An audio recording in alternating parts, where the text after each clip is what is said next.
Ngibabingelela abayingcwele nabalaleli bonke bomsakazo Sakha Isizwe FM kuyisabatha ekseni. Onibingelelayo uSboniso kaGumede Mthwalume, ithempeli igugu lethu kumshumayeli uNgcobo, ngaphansi komuzi iGospel kubaba umfundisi uMvubu. Ngiyacela ukuba uNkulunkulu avume ukuba ngithandaze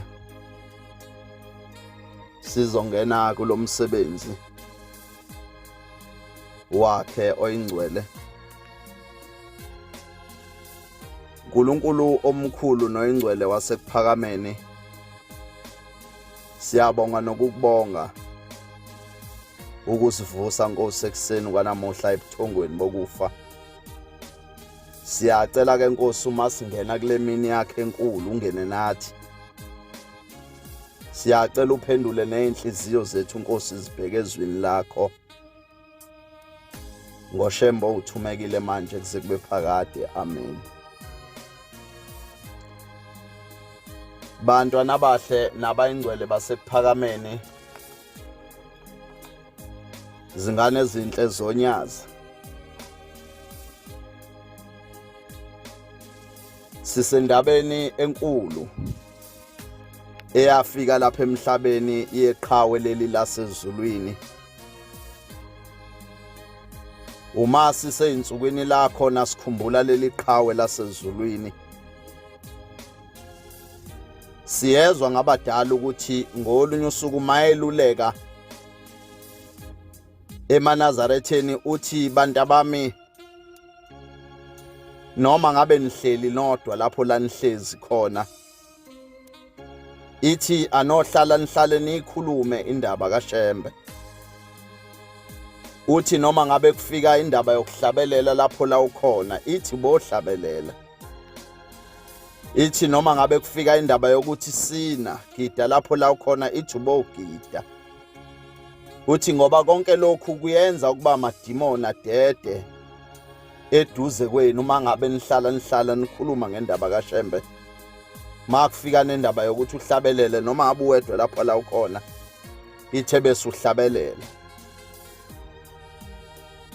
Manje ke ngobumntwana bakhonza abahle enkosini, masiseyinsukwini lakho nasikhumbula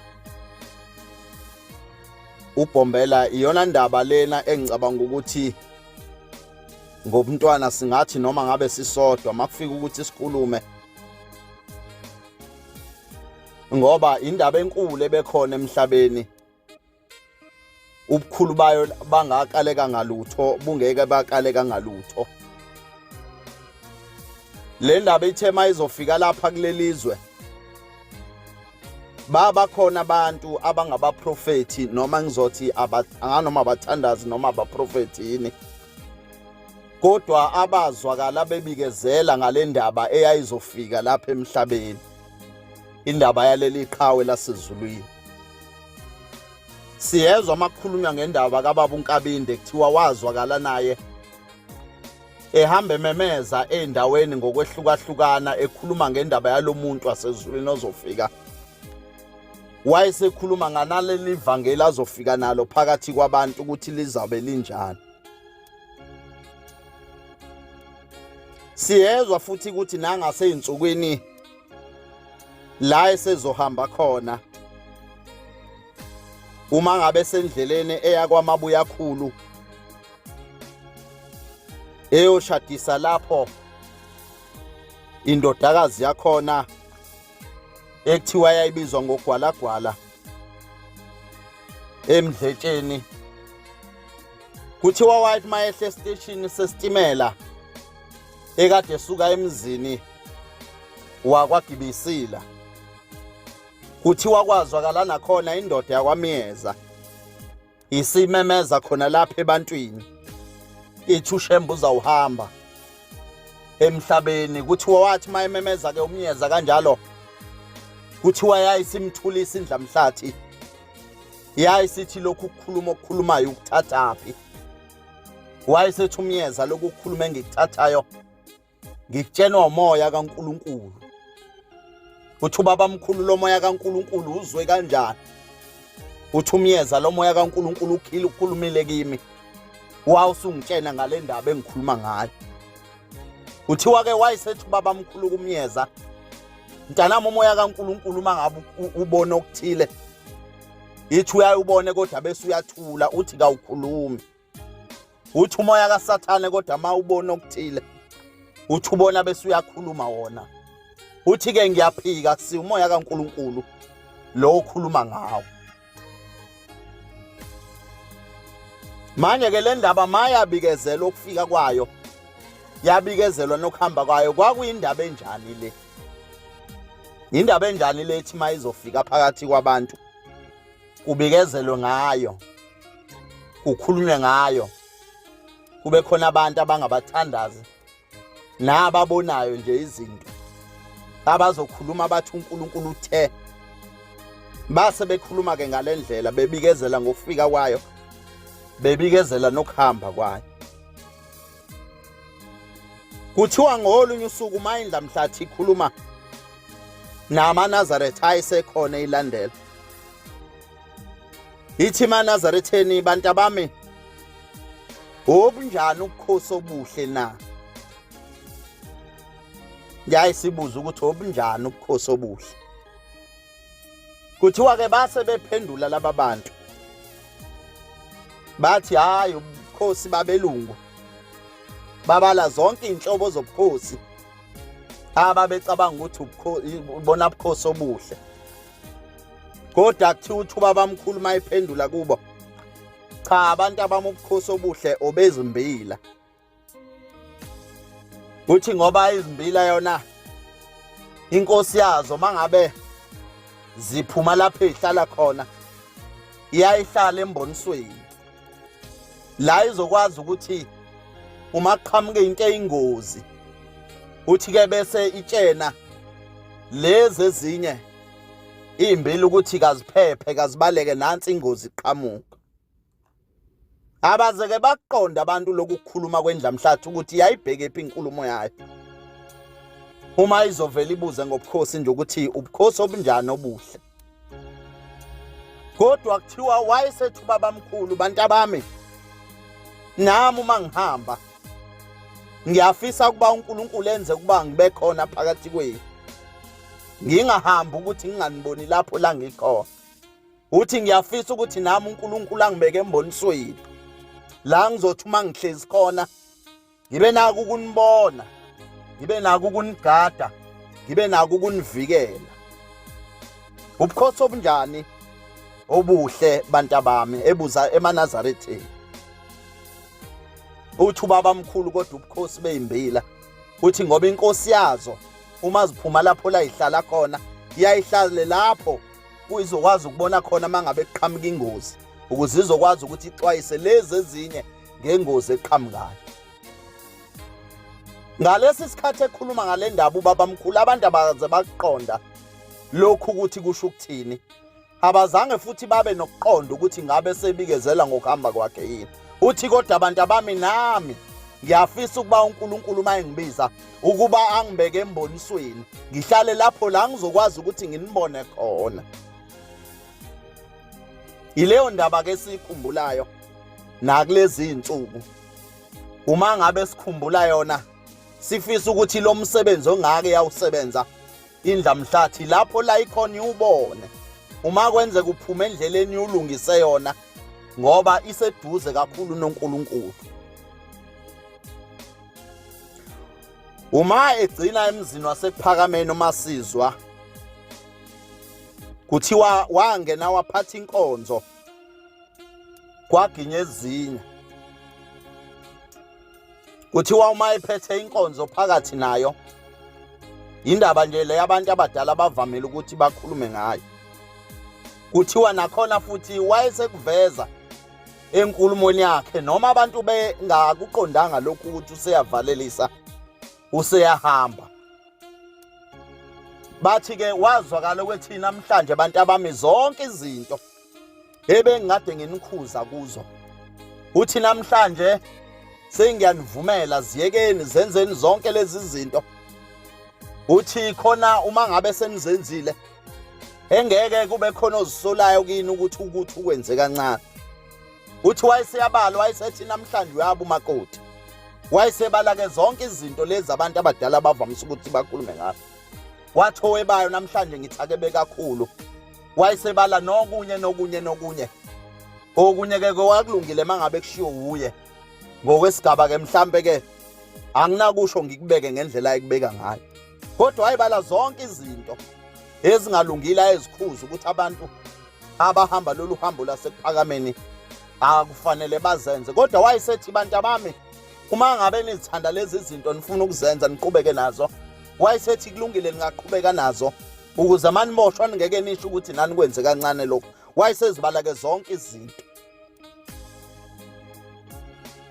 Uma iqeda leyo nkonzo ekukhulumeni kwakhe ngalolo suku kuthi wathi mayephuma emzini wasekuphakameni kuthi waphuma isegaqa ngamadolo ehambe eyogibela itekisi lendiya elalimlindile estopini.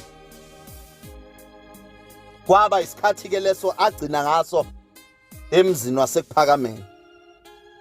Kuyavela ke emva kwaleso sikhathi igama ke iningi la khona isekhombisa khona eManazaretheni ukuthi empeleni isikhathi sesihambile useyahamba phakathi kwamaNazaretha. Kodwa konke lokhu wayethi noma ekhuluma abantu bangakuzwa. Ngolunye usuku kuthi uxoxa isibonakaliso eManazaretheni la ethi khona bantu abami ngizibone ngihlinza imvu esikhulile kodwa kakhulu lemvu. Uthi ngithe ngimona uthi ngazibona sengikhipha ingaphakathi la yamathumbu. Uthi kuthe kusenjalo uthi kwathe kuqhamuka imalasi uthi zase zidla imlenze yombili yangemuva. Kanti ngolunye usuku futhi mangabe kusemzini wasekuphakameni kuthiwa ithi inkosi yesibili ebandla lamaNazaretha yambona ehlezi ethule ebukeka olusizi kakhulu. Ithi ke inkosi yasekuphakameni ilanga ayazanga noma lolu usizi lidalwa isigameke sasanda kwenzeka yini sokuhamba komunye wabantwana bakhona uBenjamin. Uthi ke wagcina esondela wayesethi baba wabukeka ulusizi kangaka indaba kwenze njani. Uthi ngabe yile ukuhamba kwaBenjamin okudala ube nosizi kangaka. Lithi ke inkosi langa uthi ubabamkhulu mayiphendula mntanami ngakhala ngedlula mina ngokuhamba kwaBenjamin. Uthi mntanami izwe uNkulunkulu angikhombise kulo. Uthi yona nto manje ngicabanga ngayo nengenza ngibe nosizi kakhulu. Uthi kodwa ke wabe sexoxa indaba nakhona lapha ethi uzibone esibonakalisweni uthi wezwa iphunga ebelimnukela lapha emakhaleni iphunga engazi ukuthi iphunga lesidumbu. Uthi kodwa inkosi la ngayikaza yazi ukuthi ngabe lokukhuluma kuchazana noma ngabe kusho ukuthini.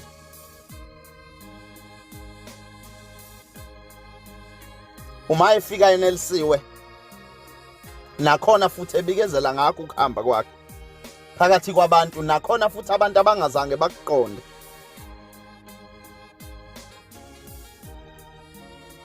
Uma esekhuluma ke phakathi kwamaNazaretha ekhuluma ngesibonakaliso la ethi khona ubese uhambweni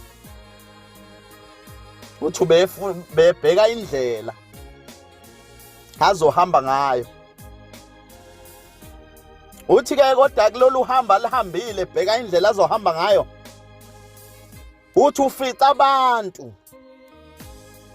abanye abakhona lapha emhlabeni ngaleso sikhathi. Uthi kodwa abafica abanye bephakathi besesigodini sosizi. Uthi ngifice nomunye wabahlobo bami lapho ekhuluma ngothilo wayesegcotshiwe. Uthi ngathi uma ngidlula uthi laba abantu uthi base bethetha kakhulu base bethi silapha nje uwe. Uthi waqinisa izwi nomthetho kaNkuluNkulu ngaba sikho lapho. Uthi bethi thambisa izwi lakho.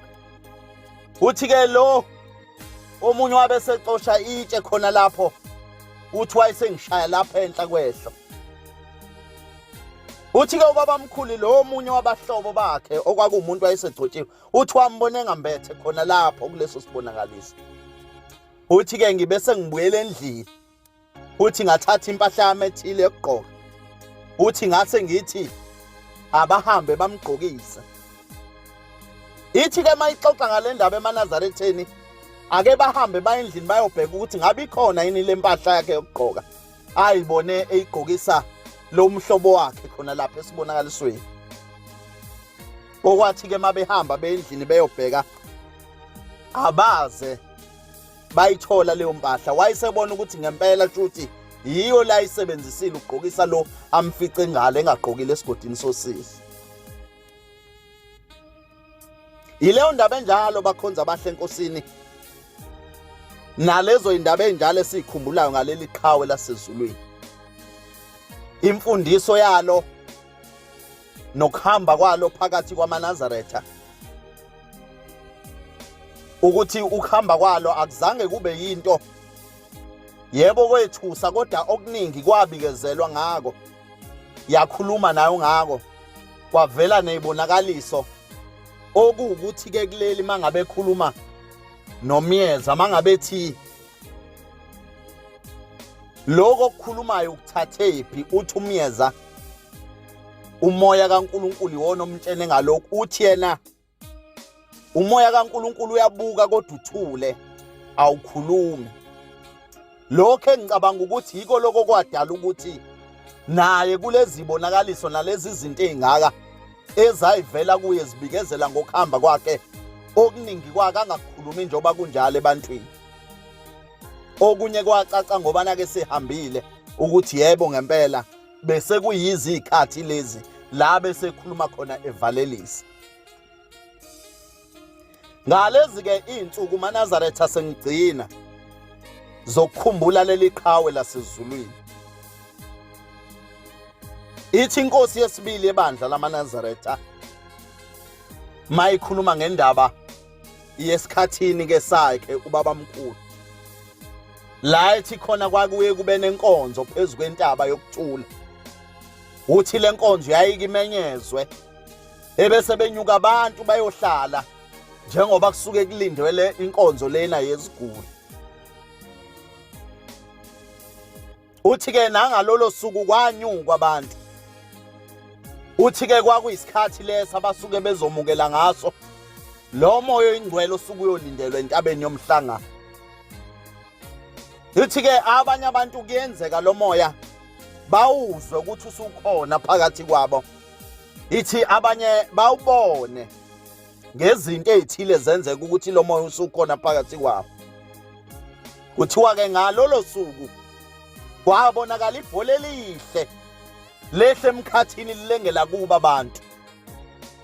Kuthiwa-ke leli bhola lathi malehla lehlela ngaseyintombini, zathi ziyagxuma iy'ntombi zithi ziyalithinta leli bhola azaze zakwazi ukulibamba. Uthi laphinde lanyuka leli bhola laselibuya lehlela ngakujamengweni ngudlungudlu. Uthi bathi nabo bethi bayalibamba leli bhola abaze bakwazi ukulibamba. Uthi lehla leli bhola lehlela phezu kwabo bathi bayagxuma balibamba. Uthi linembala emihle ephenduphendukayo. Uthi laphinde lanyuka labashiya abaze bakwazi ukulibamba.